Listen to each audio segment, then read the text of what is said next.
Welcome back to Morning at NTV, and a very good morning to you if you're just joining us. The hashtag is Morning at NTV, and today we'll be talking about the very requested topic, service delivery from KCCA. And today in studio we have Peter Kaujju, who is the head of public and corporate affairs at KCCA. Welcome to the show.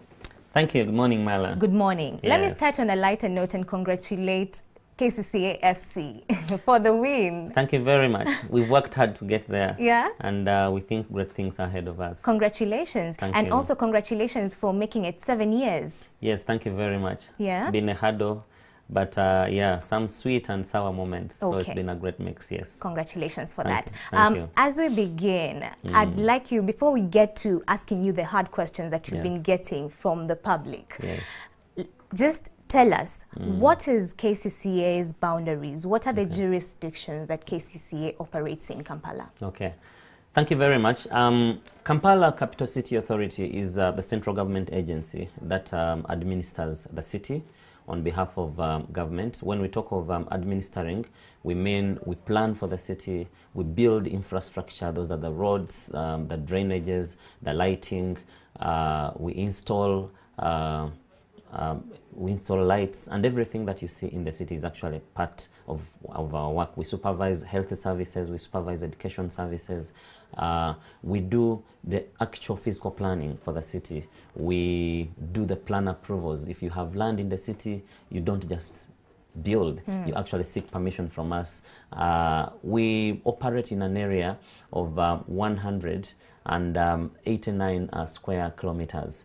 That's the boundary of Kampala in the current law that we have. Correct. And if you're coming from the eastern side of Uganda, Kampala starts from Banda. If you're coming from the airport and Entebbe side, we start at Freedom City. And from this side, somewhere along Bombo Road. So we are in charge for now of 189 square kilometers of Kampala City. Okay. Yes. All right. Just before the break, and the major question is coming from street hawkers, vendors. Yes. They're saying that, you know what, they're even afraid of talking. Yes. I don't know if you realized when we went on ground, we were getting a lot of feedback. Yes. But a bigger percentage was afraid of talking on camera. Yes. What they were telling us, you know what, if they see my face, they will come for me. Is that true?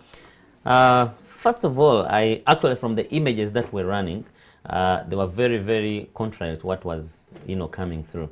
Because as they were saying, they fear to actually relate with KCCA. They were actually officers of KCCA sitting with the communities. They were interacting. I was seeing that. If somebody can actually play that, if they will play back that, you will see.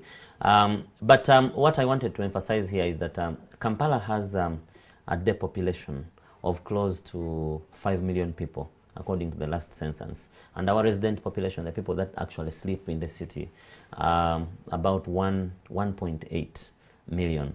What does this mean? It means we actually have a lot of people coming to town or coming to the city every other day. Our growth is about 5.2, meaning on a daily basis you actually have over 200,000 people coming into Kampala. And what that triggers for us as the city administrators and city planners is to actually plan ahead and cater for all this population which is coming from wherever they are coming from and coming to settle in the city for different reasons. People come for education, they come for employment, they come for healthcare, and others come to visit and they never return. So you have to plan for all those. I am very glad that we're actually getting this feedback here because on a daily basis I actually interact with communities. I go down to where they are around Nachivuo. But and when you interact with the communities, do they open up to you? Are they open to you? Actually, people open up to us. In whatever way. We have even built a lot of platforms. We go to the communities. Our structure is in such a way that we have 5 divisions, 5 administrative centers in the city. And we have Nakawa, we have Kawempe, we have Rubaga, we have Machindye, and we have Central Division. And every division actually has a whole structure. We have a town clerk who is like the accounting officer of that division, but there are medical officers, there are engineers, there are city planners, we have ward administrators. all these people exist and work with the communities because we work with them to extend the services that we provide on a daily basis. Even in my office, because we maintain an open policy, we see so many people. We have set up a toll-free line. We have a call center. We go to communities. We have platforms, online platforms, and people come to us. We go to them. We understand and appreciate their challenges. There's a lot actually that we have achieved together with the people of Kampala over the last 7 years. We totally agree that there's a lot that you have achieved, and we acknowledge that. Yes. I mean, KCCA has done a great job. At least now the city is getting that face and look that you've always wanted. Thank you. But let's go back still. Uganda is said to be one of the youngest nations in the world. And we have with over 70% of its population being under the age of 35 years. Now, out of that 70%, only 3% are in the formal employment. Yes. The rest are hustlers. Yes. These are the people that you see hawking on the streets, Yes. on traffic, you know, in downtown. But every single day, KCCA seems not to let them thrive. And you know what? I personally have so much respect for young people who come knocking at my, the window to sell me, gum, because I'm like, this is a young person who is standing the heat of the sun, does not want to result into robbery, becoming, a criminal, but he wants to hustle. But many a times when I'm still on the road, I see KCCA coming for them, and most of them actually carry their goods. Why does this happen? Is it that they're not abiding to the laws and the procedures of, operating in those spaces? What is wrong? Thank you, Mala. Truth be told is that there is no city in the world, there is no country in the world that does not have regulation. Otherwise, if we didn't have regulation anywhere, I would still see Mala actually struggling to walk on the street, because there's somebody selling sugar, there's somebody selling books, there's somebody selling cowpeas, to the extent that sometimes you would even fail to fix walkways because somebody is utilizing that space. But we have, as you said, we actually have the biggest number of people in Kampala and in Uganda are actually youth. And majority of them are actually not employed. Yes. Yeah, so they are involved in informal, they're in the informal sector. Correct. So we have had to come up with programs to address this. One of the things we have done is actually to create workspaces for people. Where are these workspaces? Yes, we have markets in the city, and one of these markets is Wandegea Market. It's fully built, and there are actually still some spaces. We've done a lot to empower people, including the youth, actually, most especially the youth. So we also have Busega Market. It was an open market, so government had to break it, and we are building homage close to 2,000 people that will be operating in that market. Wandega is 1,200. We bought a facility called Usafi. Before even buying Usafi, we actually had engagements with people that hitherto operated on streets, and we told them the laws that we have do not allow hawking, do not allow vending in the open. So government is trying to come up with a program on seeing how we can settle you so that you actually earn a living. And we bought that facility, and we were able to put sheds for people to operate. People pay as low as 1,000 shillings a day for you to be allowed to work there. There are actually stalls, and they've been able to operate there. But the only challenge that we have had sometimes is that people are used to making quick sales, because they know that I'll come to the street, I'll find Mala, and sell my cowpeas and then quickly walk away. But Kaujju, let's agree, these market spaces are already full. And not most of them, not all of them will afford to pay, the levies, the daily levies, the daily fees to be able to operate in these market spaces. Let's take an example of a young person who has just finished school and has to cater for his or her mom, his family. Yes. He's just gone, saved, and the little he has, let's say for example, just 10,000, gone to buy gum at a wholesale to come and sell, so that at the end of the day he can at least afford a meal for his family. Do you think that person will afford to pay KCCA to operate the business? What are you doing to ensure that you are inclusive, you know, to accommodate the startups, the small young people, the young people who want to start up with a business and earn their living in a credible way? What are we doing to support them? You know, because if you do not support them, they will ultimately result into crime. Just yesterday we were having a discussion on kidnappings and murder rates going high in Kampala, and these are, you know, things that are being executed by the young people. What are we doing to ensure that we, you know, are inclusive or give them alternatives where they can earn a living in a credible way? Thank you very much. That fact we appreciate, and some of the initiatives I was explaining to you are actually geared towards you know, getting people active, actively involved in economic activities. And I was also telling you that among the things we have done is to ensure that we actually create more opportunity for people to work. As I shared, we have improvised, including coming up with closing a whole road.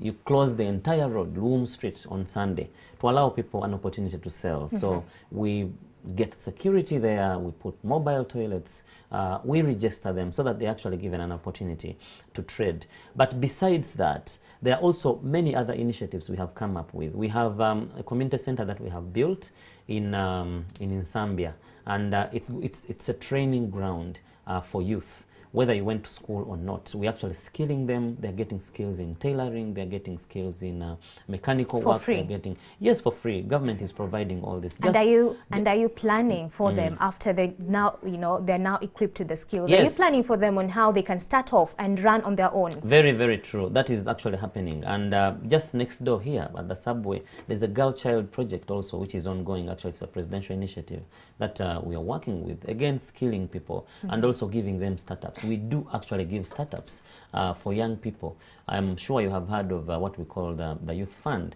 This was money which started with a seed capital of about 3.3 billion shillings channeled through Centenary Bank. And a number of youth have actually benefited from this. We have not stopped at that. Those that have gone to school and also have some skills, we have created what we call the Employment Services Bureau on Seziwa. We have been able to train and connect young people to employers. Over 4,000 of them, since we started that facility in 2014, have actually benefited from that.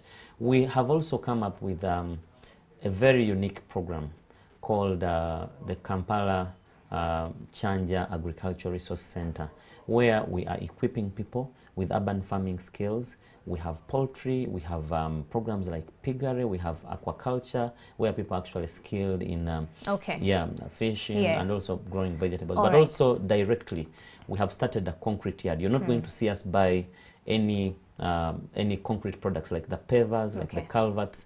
We are planning to employ over 1,000 people, youth mostly, in the city, who are going to work with our engineers. Already they're actually working with our engineers to produce some of these. So the programs are ongoing. Okay, all right. So we have a question for you directly from the ground. Andrew Chamagero, if you can hear me. Yes, I can hear you, Mala. And with me here, I have Levickson one time. Yeah, man. A boy who came from the trenches like this. And he has a question for you, Mr. Kaujju. I'm sure Kaujju Mkwanobu, Omumanyi. Of course, we want to appreciate and everything. Nature njagala just okubuuza tata wange ali mu studio. Omanyi this is what I believe in. Believing nnyo mu kwagala kukyusa byonna.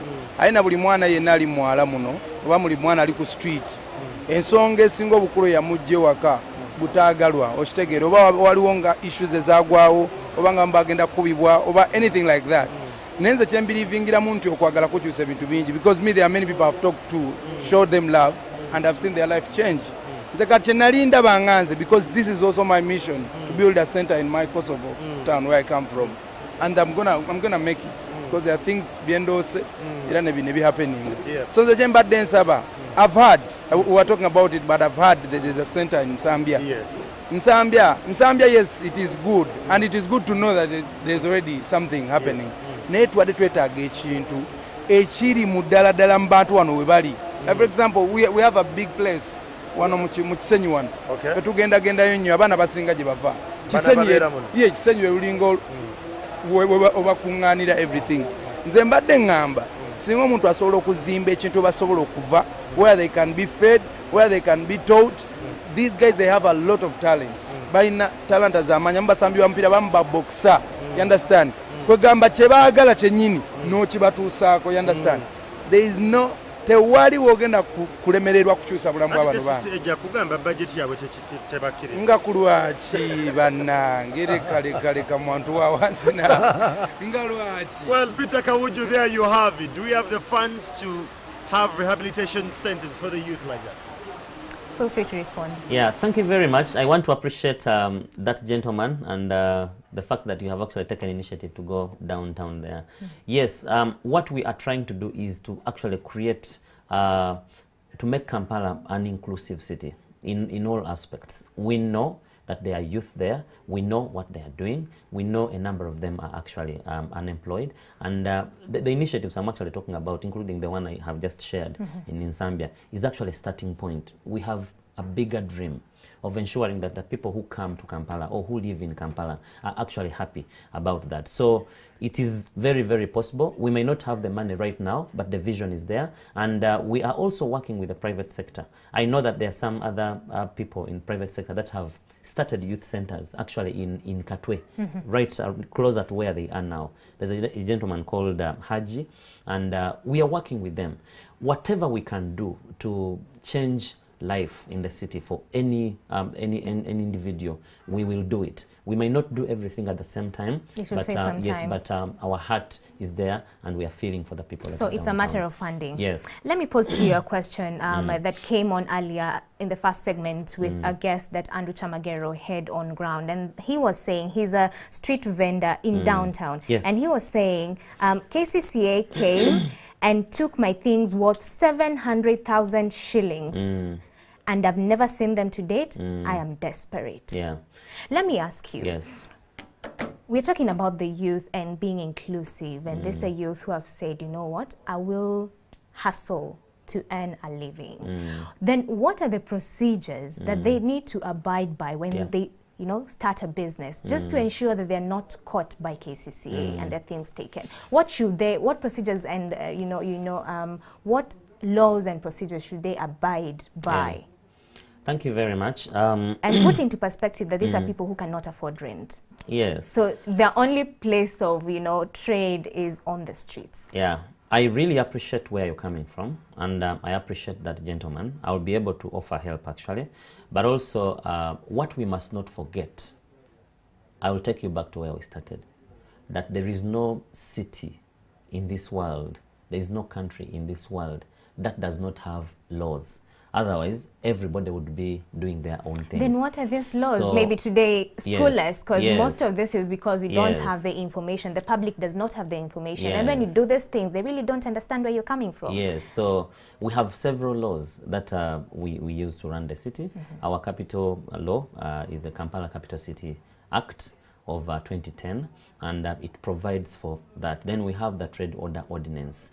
And what we have for now does not permit us issuing licenses or permits for hawkers and vendors, but it provides for people working in gazetted places. That is why I actually explained that we are doing our best to ensure that we create more workspaces. All the markets I'm talking about are for people, are for the low income, you know, earners, so that someone can actually go, even for as low as 6,500 shillings a month, can actually get space to work. Because I mean, don't forget that we clean those markets, we light them, we put security there. So much as we are, again, we feel duty bound to actually allow people or create an environment for people to make a living, again, we have a responsibility to ensure that people are actually operating in the right and gazetted places. Okay, Yes. I'm happy that you've talked about downtown and you also manage that area. Yes. I've personally gone to downtown. Yes. That place, in terms of pollution, we have a lot of garbage. Yes. We have a lot of drainages that are blocked. Yes. The situation there is dire. Yes. What do you have to say about that? Thank you very much. why do we see garbage in the city? Where does garbage come from? Garbage comes because Mala, in the execution of her duties, or as she's going about her business in Kampala, she takes water, and so the empty bottle that she has taken may actually end up in a drainage channel. It may end up on the streets, even when they are litter bins that we have provided. So we are carrying out a lot of sensitization with the communities.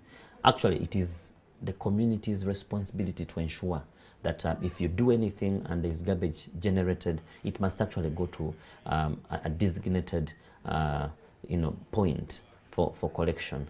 We are spending a lot of time. I am sure you have seen some of our workers almost working day and night to desilt, to clean.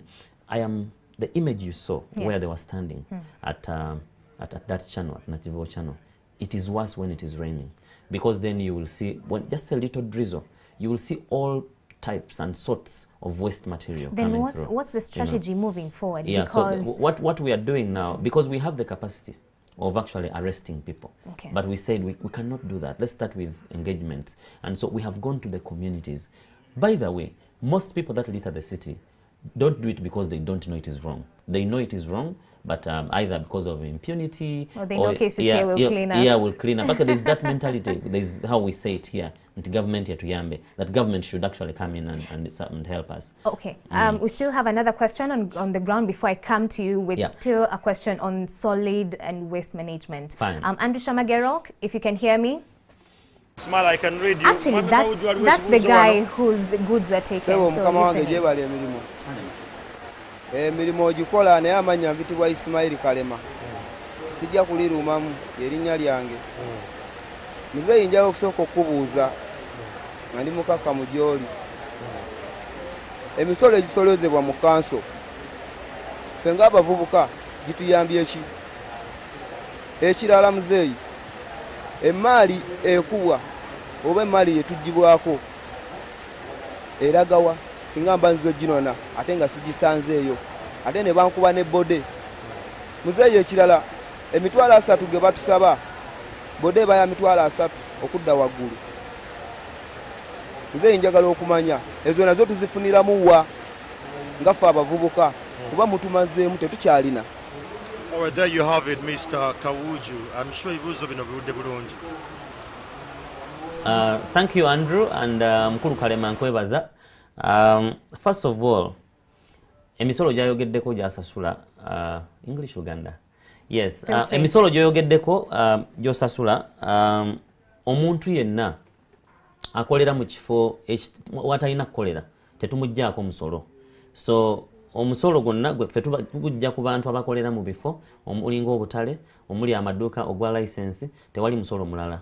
Omuntu yenna bw'oba omusanze n'akusaba ssente awookolera akola kikyamu, era ngenda kukuwa essimu gy'osobola otukubirako ne tumutuukako mangu nnyo n'otuwa obujulizi oyo tusobola omukwata kubanga ezo ssente ziba tezijja mu KCCA aba yeenoonyeza kiki. Ekirala ky'obuuzizza mukulu Kalema kibadde kya ebintu bye tukwata. Ebintu bino bigenda wa? Ebintu bino bwe tubikwata nga bakutte nti bakusanze mu kifo otalina kubeera ng'olina ebintu by'otunda, ebintu bino bibeera bizibiti era bye batwala mu kkooti okulaga nti mukulu Kalema twamusanze ng'atundira wali, so bye bino ebizibiti. Era bwe bigenda mu kkooti omulamuzi yasalawo kati n'agamba nti mukulu Kalema mukubye fine wa mitwalo 4, sasula emitwalo 4 n'ebintu obitwale.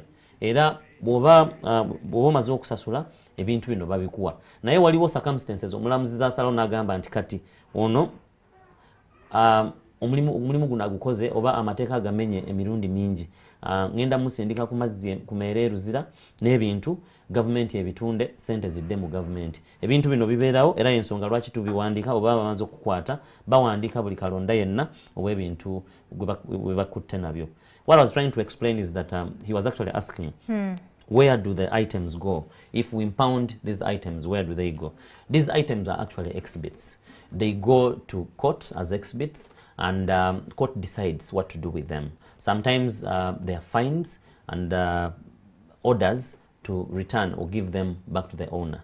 And at times, government, at times the magistrates may say this is a repeat offender. So let's sell the merchandise, and government, the money will go back to government. That is what happens. Every time items or merchandise is impounded, it is registered, recorded for court purposes. Okay, so the main issue here is these people operating against the law. Yes. According to KCCA. Yes. So how long will it take for KCCA to open up the new spaces where the traders, the street hawkers can get into and continue with the businesses? I mean, that's why we are coming up with all these initiatives. We never had the Sunday market, for instance. It was an innovation, a new idea, and we're actually thinking of rolling it out to all the other divisions, because right now it happens only in Central Division. So we're trying to look at initiatives and possibilities of extending it to other areas. We have also bought more land. Just last week we concluded a very big transaction of buying land for hawkers and vendors that have been operating in Kasubi along a road, in a road reserve. So we've bought land for a market there. We've bought land in Bukoto. We've bought land in Chitintale. So our plan is to ensure that we have more available workspaces for people, not just the young ones alone, the youth, but also for all people that must generate some income. So all these initiatives are actually taking shape. Okay, let's go back to solid and waste management in downtown still. Yes. Have you taken time to sensitize the stall owners, the mall, traders on how they can dispose of their garbage, especially plastic waste? Yes. The good news I have is that end of this month, we are actually starting a recycling plant in Kampala, in industrial area. We have partnered with what is commonly known as Coca-Cola here, and we've put up a recycling plant for both plastic waste and organic waste. So this is going to help us a lot in terms of sensitizing the communities and people on how to dispose waste. We have done that, and now we're going to put collection centers in every division, that people should no longer look at waste as waste, because we will be buying those plastic bottles, we'll be buying that waste. But we also continue to engage with the communities, because if you work in a dirty environment, in circumstances like right now when we are battling cholera, it's very easier for the disease to spread because people are working in a dirty environment. So we continue to remind them, and we have our health workers, the health inspection teams moving all the time in all areas to sensitize people, especially about proper waste management. Okay. Then we are also setting up what we call the waste to energy plant, where we have been dumping waste in Chitezi. Is actually filling up. Our landfill is filling up. So now we have bought land about 135 acres in Dundu, and we're going to start to build a plant. Yeah, so that we generate energy out of that, and people can get money from the waste they take. As we bring this to a close, let's talk a little bit about the transport sector, taxis and border borders.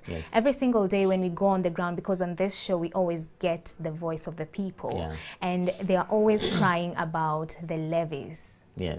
The levies that they have to pay to operate business, and they're saying the levies are too high to sustain their businesses. What do you have to say about that? Right now, Kampala's roads actually have about 60% of all the motor vehicles, including motorcycles, used in Kampala. So all the vehicles, when you put the vehicles all together in the country, 60% are actually in Kampala. In a nutshell. Yeah, what this means is that there is a real need to continue improving public transport in the city, and we are doing our best, including having better roads. And our most common mode of transport is basically the taxis and border borders. And border borders. But right now, taxis, about August last year, there was a directive from the president to halt charging taxis. They were actually cut by half. Yeah, actually halted. We haven't started collecting. They were paying 120 per month each taxi that operates in Kampala, but then they halted, and now there are proposals so that we can actually have it halved. So, but we are waiting for this to happen. It's not yet formalized. For border borders, yes, they may be a solution in many people's circumstances, because you have to get somewhere very fast because of traffic and all that. However, we also need to have them organized. They should work, they should be regulated, they should have proper stages indicated somewhere, known to them and also known to the pedestrians. So you're still working? Yes, so all that is work in progress. Okay. And right now we're not collecting any money from them. Thank you so much for making time. Yeah, thank you very much. I only appeal to people that all the installations we have done in the city, the traffic lights you have seen, the street lights, the greening that we have done is actually for the city. Okay. So let's protect everything that has been put in place. They are not for KCCA, but they are for the people who work and live in the city. Thank you so much. Thank you so much, Peter Kaujju. Thank you. The conversation still continues. We are sorry we could not go on and on as much as we have so much to pose to Peter Kaujju. But your Twitter handle is what? At Peter Kaujju. At Peter Kaujju. So in case you have any questions, he's the person to tackle them. Thank you so much for being part of this conversation. We're taking a short commercial break, but we'll be back with Take Note.